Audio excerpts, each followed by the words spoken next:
नमस्कार दोस्तों, मेरा नाम कपिल सिक्का। स्वागत है आपका स्टडी आई की एजुकेशन प्लेटफॉर्म में। Crack UPSC CSE prelims 2022 series में आज हम करने जा रहे हैं सेट 4। जैसे कि कोर्स हाइलाइट्स मैंने पहले भी आपको बताई है, इंपॉर्टेंट एमसीक्यूज मैं यहाँ पे कवर कर रहा हूँ। होलिस्टिक कवरेज होगा, लगभग 100 टू 110 पार्ट्स यहाँ पे आएंगे, यानी कुछ एक हम 1100 क्वेश्चंस डिस्कस करेंगे, रेलेवेंट करंट अफेयर्स देखेंगे, एनवायरनमेंट, साइंस, टेक्नोलॉजी, इकोलॉजी, सब कुछ हम यहाँ कवर करने जा रहे हैं। पॉलिटी, गवर्नेंस सब कवर करेंगे। और साथ ही साथ जितनी भी स्टैंडर्ड बुक्स हैं, लेटेस्ट से लक्ष्मीकांत है पॉलिटी के लिए, और साथ में एनसीईआरटी है, तो इन स्टैंडर्ड बुक्स को भी हम कवर करेंगे। आपको क्या करना है, इन बुक्स को चैप्टर वाइज पढ़ना और यहाँ पे आके एमसीक्यू सॉल्व करने हैं। साथ ही साथ हिंदू इंडियन एक्सप्रेस के करंट अफेयर्स भी कवर होंगे। अच्छा, जितनी भी मेरी वीडियोस आ रही है इनके पीडीएफ मेरे टेलीग्राम चैनल @कपिल लाइव से डाउनलोड कर सकते हो। आप मुझे @कपिल सिक्का ट्विटर हैंडल पे भी फॉलो कर सकते हो। ये सीरीज जो है लगातार चलेगी अगले 4 महीने तक और आपके कंप्लीट प्रिपरेशन को जीएस की कराएगी। इसके अलावा अगर आपको होलिस्टिक प्रिपरेशन करनी है तो आप हमारे प्रोग्राम्स परचेज कर सकते हैं। अभी डिस्काउंट चल रहा है, आज लास्ट डे है। स्मार्ट कोर्सेज को आप परचेज कीजिए। चलते हैं क्वेश्चन नंबर 31 पे। अभी तक हम 30 क्वेश्चन जो हैं वो डिस्कस कर चुके हैं। Arrange the following states chronologically on the basis of their formation. NCERT का ही क्वेश्चन है। आपको बताना है इसमें से कौन सा स्टेट किस ईयर में बना था। आपने देखा स्टेट रिऑर्गेनाइजेशन हुई 1956 के बाद। स्टेट्स जो हैं वो बनने शुरू हुए, उससे पहले भी ऐसा नहीं है स्टेट्स थे, part A, part B, part C थी। इसके बाद पार्ट डी था। इसके बाद क्या हुआ, 1956 के रीऑर्गेनाइजेशन के बाद आपको दो तरह के हो गए, एक स्टेट्स हो गया और एक आपकी यूनियन टेरिटरीज जो हैं वो बनी। अब कुछ एक ऐसे स्टेट्स हैं जो ओवर द टाइम बनते रहे। देखिए 1956 में 14 स्टेट्स आ गए, लेकिन उसके बाद भी स्टेट्स का फॉर्मेशन चलता जा रहा है, अभी 2014 तक हुआ है। अब आपको बताना है कौन सा कब बना। नागालैंड, छत्तीसगढ़, हरियाणा, तेलंगाना, कौन सा सबसे पहले, कौन सा सबसे लास्ट में। टफ हो जाता है ना ऐसे क्वेश्चंस पे।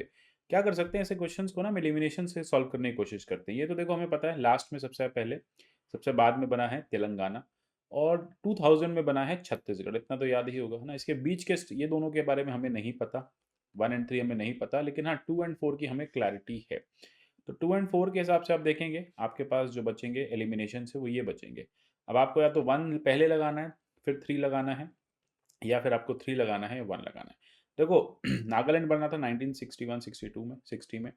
66 में बना हरियाणा, तो यहाँ पे आप देखेंगे 1, देन 3, देन 2 और 4 जो है वो क्लियर आंसर। 63 में बना था नागालैंड, 66 में बना था पंजाब हरियाणा। ठीक है, तो क्लियर हो गया। चैप्टर 5 में भी ये क्वेश्चन दिया हुआ है, यूनियन टेरिटरी में, लक्ष्मीकांत में। छत्तीसगढ़ आपने देखा, छत्तीसगढ़ उत्तराखंड जो है वो बने थे 2000 में। देन उसके बाद आगे आप देखेंगे झारखंड भी तभी बना था, 2014 में तेलंगाना बनाया गया। तो ये सारा जो फॉर्मेशन है ओवर द टाइम इस तरह से होता रहा। चलते हैं क्वेश्चन 32 में। थोड़ा सा सिटीजनशिप वाले क्वेश्चंस को करेंगे। ग्रे एरिया, स्टूडेंट इस पर बहुत फोकस नहीं करते हैं। With regard to characteristics of Indian citizen, consider the following statements. India के जो सिटीजन हैं वो सिविल पॉलिटिकल राइट्स को एंजॉय करते हैं। सिटीजन जो हैं वो मेंबर्स हैं इंडियन स्टेट्स के, एंड एलिजियंस जो है स्टेट को उनको दिखानी होती है। In India both a citizen by birth as well as naturalize citizen are eligible for office of president. Simple सी बात है। देखो जब हम बात करेंगे आर्टिकल 52 में, तो वहाँ बस यही लिखा है कि प्रेसिडेंट जो है वो भारत का नागरिक होना चाहिए, सिटीजन ऑफ इंडिया होना चाहिए। कहीं मेंशन नहीं है वो कौन से टाइप का सिटीजन होना चाहिए, नेचुरलाइज होना चाहिए या फिर बाय बर्थ वाला होना चाहिए, ऐसा कहीं नहीं है। तो इसके हिसाब से तीनों जो हैं वो करेक्ट बनते हैं।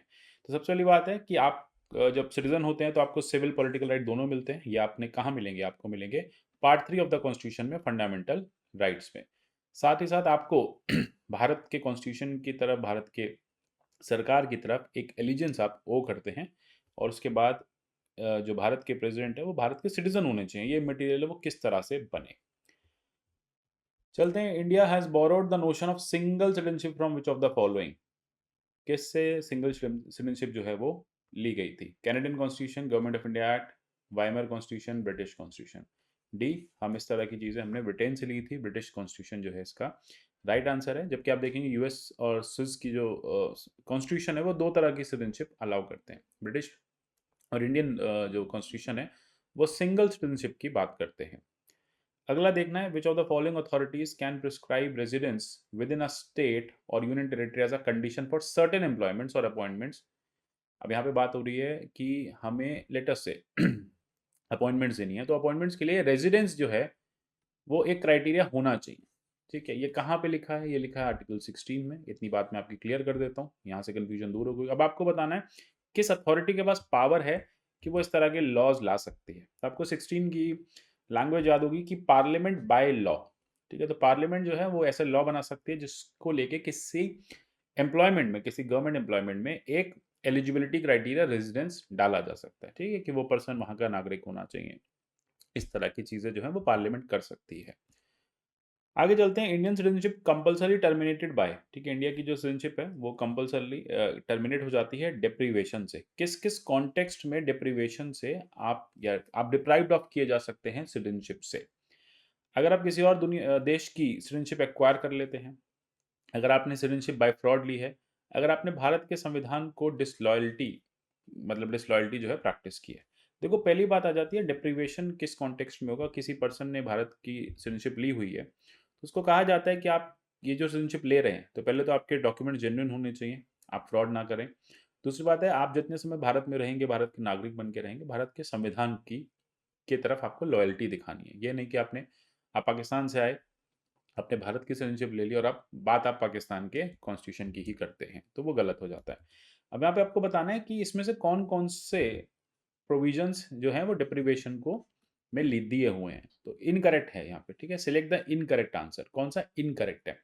देखो, citizenship has been obtained by fraud, इसमें आप डिप्राइव्ड ऑफ किए जा सकते हैं, आपसे आपकी सिटीजनशिप छीनी जा सकती है। Citizenship any citizen has shown disloyalty to the constitution of India, यहाँ पे भी सिटीजनशिप जो है वो छीनी जा सकती है, स्नैच अवे की जा सकती है। तो 2 और 3 ये तो सही है, आपको इनकरेक्ट बताना है। अगर आप किसी और देश की सिटीजनशिप ले लेते हैं तो डिप्रीवेशन नहीं होता है, आपकी वो सिटीजनशिप स्ट्राइप ऑफ हो जाती है। तो 1 is the correct answer. Clear है? यहाँ पे टर्मिनेशन होगा, याद रखिएगा, यहाँ पे जो टर्म आएगा वो आएगा टर्मिनेशन, यानी स्टेटमेंट नंबर 1 के केस में सिटीजनशिप बाय टर्मिनेशन, और यहाँ पे सिटीजनशिप जो चली गई है बाय डिप्रीवेशन। ठीक है, डिप्रीवेशन के केस में देख लेते हैं क्या क्या होगा।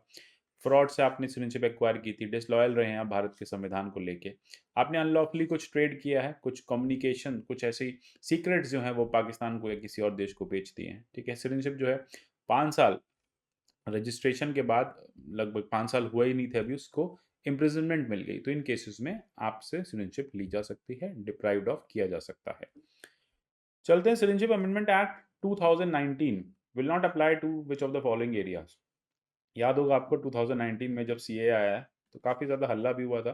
ट्राइबल एरियाज ने स्पेसिफिकली इसको लेके एक रिजर्वेशन, एक एक उन्होंने इशू जो है अपना होम मिनिस्ट्री में दर्ज कराया। उन्होंने कहा अगर बाहर से आसपास के एरियाज, अगर आप बात करें कि जो बांग्लादेशी हिंदूज थे या इधर उधर के जो लोग थे, अगर उनको आप सिटीजनशिप लेके यहाँ पे परमानेंट रेजिडेंट बना देंगे तो हमारी डेमोग्राफी में इश्यूज हो जाएंगे। इसके लिए जो ट्राइबल एरियाज हैं ऑफ असम, मेघालय, मिजोरम, त्रिपुरा, यानी शेड्यूल 6 एरियाज जो हैं, यहाँ पे ये एप्लीकेबल नहीं होगा। याद रखिएगा, शेड्यूल 6 एरियाज में ये अमेंडमेंट एक्ट जब भी इंप्लीमेंट होगा एप्लीकेबल नहीं होगा। चलते हैं आगे 37 की तरफ। If in the opinion of central government the applicant has rendered distinguished service to the cause of science, philosophy, art, literature, world peace और ह्यूमन प्रोग्रेस जनरली, तो सरकार उसके लिए सिटीजनशिप अमेंडमेंट एक्ट की कुछ कंडीशंस को वेव कर सकती है। जैसे कि आपको भी पता है कि सिटीजनशिप अमेंडमेंट एक्ट में कुछ कंडीशंस होती हैं, ठीक है। अब ये ओवर द टाइम 1955 में एक्ट आया, फिर उसमें अमेंडमेंट 2010 में आया, 2019 में आ रहा है। तो यहाँ कुछ कंडीशंस हैं आपको फुलफिल करनी होगी अगर आपको भारत की सिटीजनशिप चाहिए, लेकिन सरकार चाहे तो उसको वेव कर सकती है। ऐसा प्रोविजन है, बिल्कुल है, उसको वेव किया जा सकता है। अगर आप किसी डिस्टिंग्विश सर्विस से बिलोंग करते हैं, आपको ऐसे एप्लीकेंट हैं, आर्ट, लिटरेचर, वर्ड पीस के लिए आपने काम किया, आप विदेश से भारत में आके रहना चाहते हैं, आप भारत के सिटीजन अपने आप को बनाना चाहते हैं, तो यहाँ पे आपको सिटीजनशिप जो है सरकार जो है वो वेव कर देगी आपके लिए कंडीशंस, आपको इमीडिएटली सिटीजनशिप ग्रांट कर दी जाएगी। कैसे ग्रांट कर दी जाएगी? बाय वेवर, ठीक है। तो एक प्रोविजन है वेवर का एक्ट में, उसके थ्रू आपको ग्रांट कर दिया जाएगा। जैसे कि आपने देखा दलाई लामा, ठीक है, इन सबको सिटीजनशिप जो है दी गई थी। अदनान सामी के केस में भी कई बार कहा जाता है वेवर भी उनके लिए हुआ, प्लस उन्होंने एक प्रोविजन को भी पूरा किया था। क्लियर हो गया? तो इस तरह से वेव कर किए जा सकते हैं आपके लिए कंडीशंस। याद रखिएगा, कंडीशंस जो हैं एक्ट की वो वेव की जा सकती है, यानी आपको पूरे कंडीशंस फॉलो करने की जरूरत नहीं है। भारत सरकार आपके अच्छे बैकग्राउंड की वजह से आपको इमीडिएटली सिटीजनशिप दे देगी। Overseas citizen of India card holder, OCI card holder shall not be entitled to which of the following rights. OCI के पास बहुत सारे राइट्स नहीं होते, यहाँ पे हमें यही बताना है कौन से नहीं है। Right to equality of opportunity in matters of public employment, shall not be eligible for elections as president.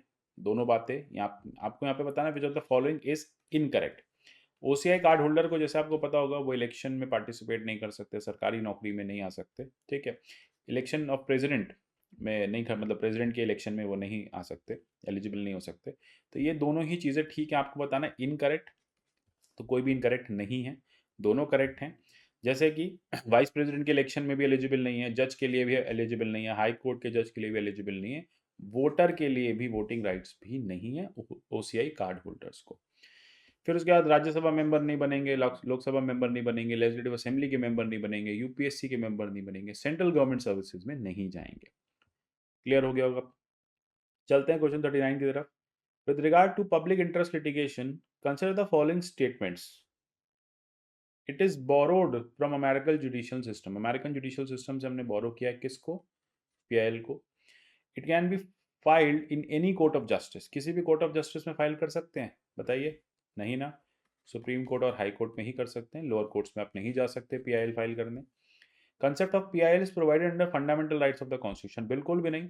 ये जस्टिस पीएन भगवती की एक उपज है, ये कोर्ट की उपज है 1970s 80s में, स्पेसिफिकली 80s में, ठीक है। तो यहाँ पे first is the correct answer. It can be filed in any court of justice. No, it cannot be filed in any court of justice, and it is not a fundamental right at all. ये आपका fundamental right नहीं है, ठीक है। तो हमने American judicial system से लिया था। इनफैक्ट 39A जो कहता है फ्री लीगल एड, वहां से इसका एक प्रोपोजिशन जो है वो ड्रॉ किया जाता है। चलते हैं क्वेश्चन 40 की तरफ। विच of the following pair is correctly matched. कौन सा पेयर इसमें से करेक्टली मैच्ड है? Referendum, method of obtaining the opinion of India's people on any issue of public importance. Recall, the voters can remove a representative or an officer before the expiry of his term. Plebiscite, people can propose a bill to legislature for enactment. Initiative, proposed legislation is referred to electorate for settlement by their direct votes. सिर्फ इसमें screen pause कीजिए, थोड़ा सा question आपको लगेगा लंबा है, मैं समझा लेता हूँ। रेफरेंडम, प्लेबिसाइड, इनिशिएटिव, ये तीनों गलत हैं। रिकॉल जो है, आपने एक मेंबर ऑफ पार्लियामेंट को इलेक्ट किया, अभी 5 साल की टर्म है। अगर आपके पास राइट टू रिकॉल होता तो 5 साल से पहले आप उनको वापस बुला सकते थे, उनको एमपी शिप से हटा सकते थे, ठीक है। ये होता है रिकॉल। प्लेबिसाइड ये इंटरचेंज है ए एंड सी, और डी का ये मतलब नहीं होता, ठीक है। तो यहाँ पे हम देखेंगे कि 5 डिवाइसेस हैं डायरेक्ट डेमोक्रेसी की: रेफरेंडम, इनिशिएटिव, रिकॉल और प्लेबिसाइड। रेफरेंडम क्या होता है? एक ऐसा प्रोसीजर होता है जहाँ पे एक प्रपोज लेजिस्लेशन को आप इलेक्टोरेट के पास भेज देते हैं डायरेक्ट वोट्स के लिए, ठीक है। सरकार कोई लॉ लाना चाहती है, ठीक है। अब उन्होंने रेफरेंडम के लिए वो लॉ भारत की जनता को दे दिया, जनता उस पर वोट करेगी, ज़्यादा वोट आएंगे तो लॉ बनेगा, नहीं आएंगे तो लॉ नहीं बनेगा। इनिशिएटिव, आप सरकार से बोलें कि ये लेजिस्लेचर लेके आओ, ये बिल लेके आओ, लेजिस्लेचर को बोलें ये लॉ बनाओ, ठीक है, हमें इस पर्टिकुलर टॉपिक पे लॉ चाहिए, वुमेन रिजर्वेशन पे लॉ चाहिए, so and so fourth law चाहिए। रिकॉल मैंने आपको समझाई दिया। प्लेबिसाइड, प्लेबिसाइड किसी इंपॉर्टेंट मैटर पे पब्लिक की राय जानने को प्लेबिसाइड कहते हैं। याद रखिएगा, रेफरेंडम जो होता है वो लॉ डायरेक्ट डेमोक्रेसी में पास कराने का तरीका होता है। जैसे कि फार्म लॉ से अगर मैं आपको एग्जांपल दूं, तो अगर फार्म लॉ के केस में सरकार जनता से पूछती कि ये लॉ है, पास होना चाहिए नहीं होना चाहिए, ये रेफरेंडम होता। जनता सरकार से कहती कि हमें फार्म लॉ चाहिए, ये इनिशिएटिव होता। रिकॉल तो मैं आपको समझा ही चुका हूँ। प्लेबिसाइड, भारत कश्मीर मुद्दे पे क्या करना है, जैसे आपने देखा प्लेबिसाइड हुआ था, ठीक है। कोई ए बी सी मुद्दे पे क्या करना है, सरकार आपसे जनरली पूछ रही है, ठीक है, क्या करें, प्लेबिसाइड करा लेते हैं, ठीक है। तो वो होता है प्लेबिसाइड। तो ये तीनों में इफेक्टिव डिफरेंस होता है। यूजुअली हम कंफ्यूज रहते हैं। वैसे तो ये चारों जो कॉन्सेप्ट्स हैं ये डायरेक्ट डेमोक्रेसी के पार्ट हैं, और आपको स्विट्जरलैंड में काफ़ी ज़्यादा प्रैक्टिस होते हैं देखेंगे। भारत इनडायरेक्ट डेमोक्रेसी है, इसलिए यहाँ पे हम ये चीज़ें प्रैक्टिस नहीं करते। आशा करता हूँ क्वेश्चन की क्वालिटी अच्छी लग रही होगी, एकदम यूपीएससी स्टैंडर्ड के क्वेश्चन हैं। बस आपसे रिक्वेस्ट है कि पीडीएफ डाउनलोड करते रहिए और थॉरोली इसको करिए, बहुत ऑनेस्टली। इसको मैंने कल भी बताया था कि जब ये सीरीज चलती है तो स्क्रीन को पॉज कीजिए, आंसर को टाइप कीजिए कमेंट में, मैं देखूंगा कितने लोग इसको ठीक आंसर कर रहे हैं, कितने नहीं कर रहे। मिलते हैं अगले सेशन में, तब तक के लिए goodbye, take care and God bless you all.